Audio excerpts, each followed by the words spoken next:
Deputada Joyce Hasselmann.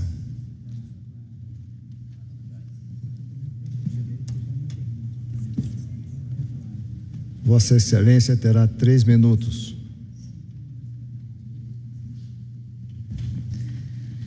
Boa tarde, presidente. Boa tarde a todos. Minha gente, vamos falar aqui um pouquinho sobre Previdência, né? Sobre a nova Previdência.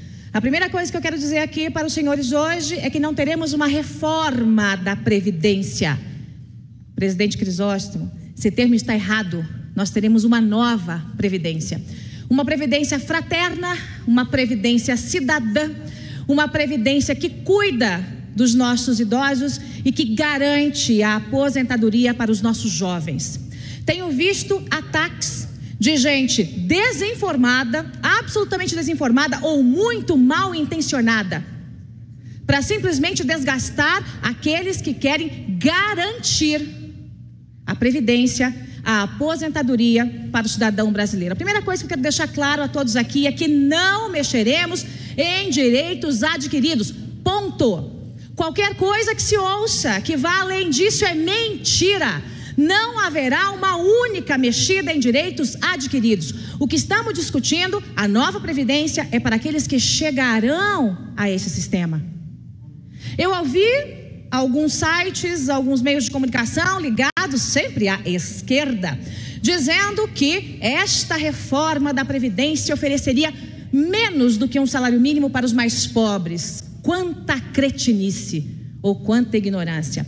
O que nós temos na reforma da Previdência é uma coisa chamada assistência fásica. Guardem essa expressão, assistência fásica, para aquele que chegou aos seus 55 anos, que trabalhou duramente, como um pedreiro, por exemplo, de sol a sol, possa receber uma assistência inicial, não previdência, assistência. E para aquele que já está ganhando lá o seu salário mínimo, receber R$500 a mais inicialmente vai fazer muita diferença. Ele continua no mercado, ele continua trabalhando, mas ele tem uma assistência fásica. Conforme a idade vai passando, ele vai recebendo um pouco mais.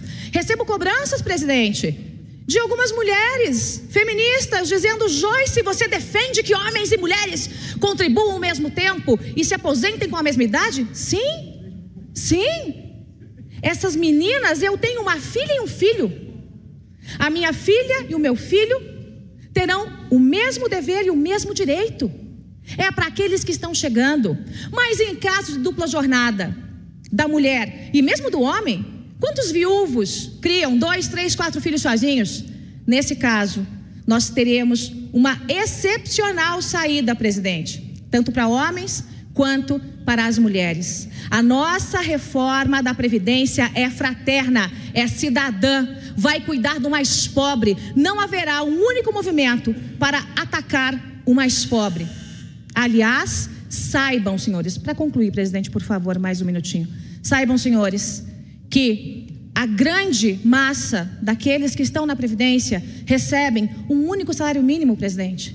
Esse não é o problema.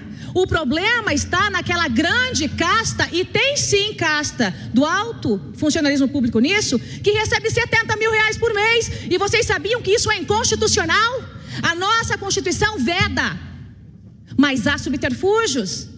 Aqueles que têm a caneta e o poder têm subterfúgios para receber 70, 80 mil reais, acumulando aposentadorias. Isso vai acabar com esta nova reforma da Previdência. E eu peço a todos os senhores que, antes de criticarem, saibam exatamente o que a nossa nova Previdência, a Previdência fraterna e cidadã, que virá nesse governo Bolsonaro, de fato apresenta ao país. Muito obrigada, presidente.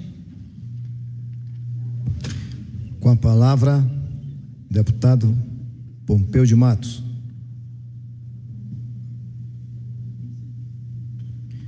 Com a palavra, deputado Luiz Miranda.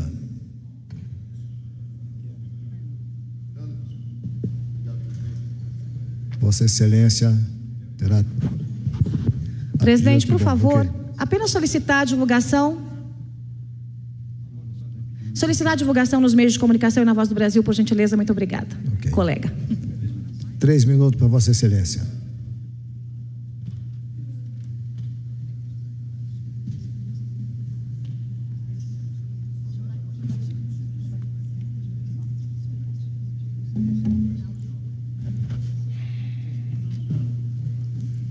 Senhor presidente, caros colegas, me sinto como a primeira vez aqui, apesar de já ter tido a honra de estar nesse plenário por outras oportunidades falando aqui para todos.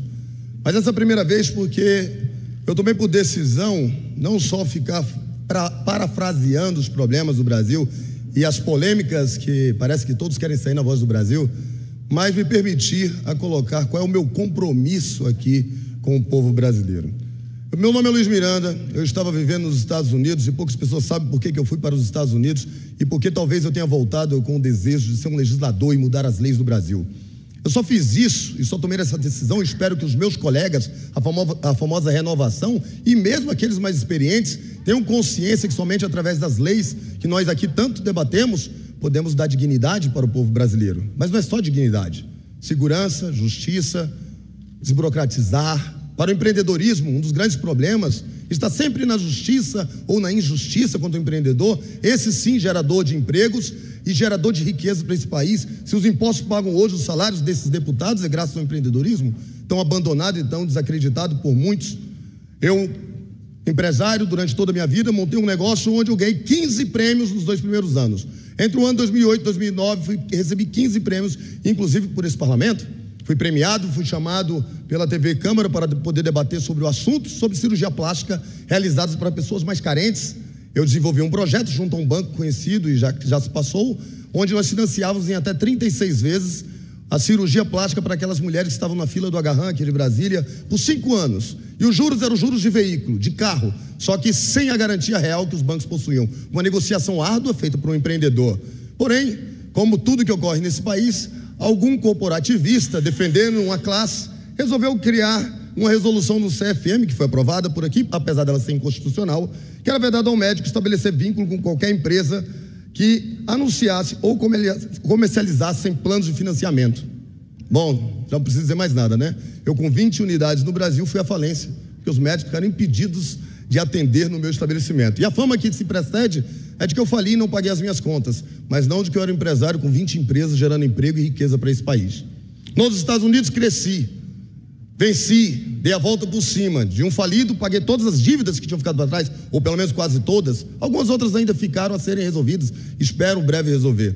Mas não tenho vergonha de dizer que sempre fui um homem honesto, trabalhador, cumpridor dos meus deveres, porém atacado por tentar gerar riqueza para um país que esquece de onde se nascem essas riquezas. É através do empreendedorismo. Vamos ter responsabilidades quando criarmos leis nessa casa. O Brasil tem a maior carga tributária hoje, uma das mais difíceis, senhor presidente, por favor, só para completar, uma das cargas tributárias mais injustas, um sistema bancário que não permite que o empreendedor faça o seu papel, que é gerar emprego num país onde o desemprego é tão alto. Brasília com 20% de desemprego, essa é a minha missão. Fazer com que o nosso povo brasileiro tenha dignidade, porque somente através do emprego podemos ter dignidade. E eu vejo aqui crítica atacando a esquerda, atacando a direita, esquecendo que o nosso objetivo é um só. Não é esquerda e nem direita que vai mudar o Brasil, somos nós, acreditando que o nosso país ele só vai crescer quando as fake news, quando a CPI das redes sociais forem implantadas, que eu estou pedindo a assinatura dos senhores, quando pudermos despolarizar esse ódio e entendermos que essa nação, ela precisa que nós trabalhemos para que o povo tenha emprego, dignidade e possa sorrir pelas ruas sem medo do amanhã. Obrigado, senhores. Professor Israel, o senhor me permita chamar antes o meu colega de Rondônia, Mauro Nazif, por ele já se encontrar na tribuna. Com a palavra, Vossa Excelência, deputado Mauro Nazif, do Estado de Rondônia. Obrigado, deputado Crisóstomo. Cumprimento a todas as senhoras e senhores deputados. E o assunto que me traz é a questão indígena. Senhores deputados, os Uruê-Uauau, eles pegam 11 municípios do estado de Rondônia. Ela tem uma importância enorme, essa tribo, tanto na questão do meio ambiente, quanto nas questões econômica e cultural do estado. Econômica porque ela é considerada a caixa d'água do estado, por possuir 17 nascentes dos 17 principais rios do estado, entre eles o Rio Calcário, Rio Pacaás Novos, que são formados